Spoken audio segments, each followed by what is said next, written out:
Well, let's put it this way. I had no strategy, and I really basically when at the end of the day, when you're selling jewelry, you're not really selling jewelry. You're selling yourself, and I understood that from day one. That when I'm approaching a client, before they see the jewelry, before they buy into anything, they have to buy into me. They have to buy into Jason.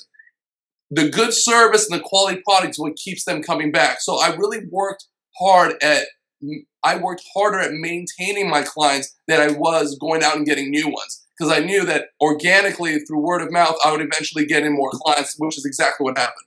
So ultimately, your relationship building skills were the most important and critical skills that helped you become kind of get your foot in the door in a faster pace. Absolutely. I mean, it really is all about relationships.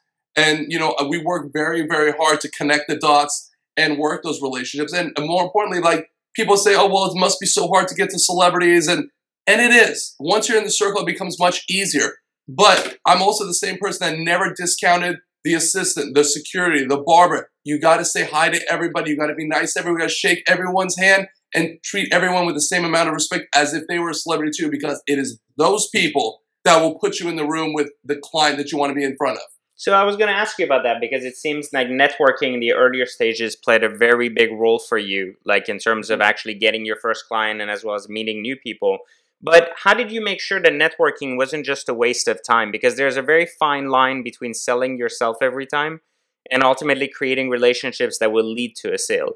So, what did you have a kind of a way that worked for you that you can share with our audience that they can use today?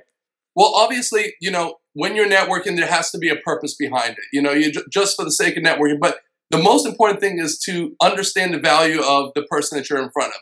It might not be in your core business. It might be something else. But with each person I met, I kind of built a strategy around it, whether they were an end consumer, whether they would lead me to an end consumer, whether they would put me in the right rooms where possibly I could meet an end consumer. But behind every person that I meet, behind every business card I receive, I kind of built a strategy, and each is unique to itself. No two people are going to be the same, so no two strategies are going to be the same. So you ultimately did your research after the fact rather than before the fact. You didn't go to networking groups knowing who you were going to meet. You went there, met people, and then made an assumption on how you could leverage such people and they could leverage you into a relationship. Absolutely, and the same thing exists today. Every time I go to an event, I just came back from one last night. I go in the morning, I'll review who I met, what they do, who are they. I'll have my assistant do research on who they are. And at that point, I start to connect the dots. Like I said, even if it's the bathroom attendant, everybody has value. You just need to figure out how to pull value from them.